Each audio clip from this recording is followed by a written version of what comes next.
ভিডিওটা আমার মায়ের উদ্দেশ্যে। আমি আমার মায়ের অনেক অবাধ্য হয়েছি ছোটো থেকে।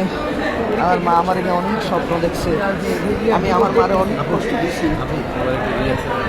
কখনো মুখ ফুটে বলতে পারি নাই মা আমি তোমার অনেক ভালোবাসি, কখনো মুখ ফুটে বলতে পারি নাই। আমি আমার মায়ের সাথে বাকিরা যেভাবে বড় হয় এভাবে বড় হইতে পারি নাই, শুধুমাত্র শিক্ষার কারণে, শুধুমাত্র শিক্ষা অর্জনের লক্ষ্যে আমি আমার মায়ের ছোট থেকে আমার মারে আমি ত্যাগ করছি।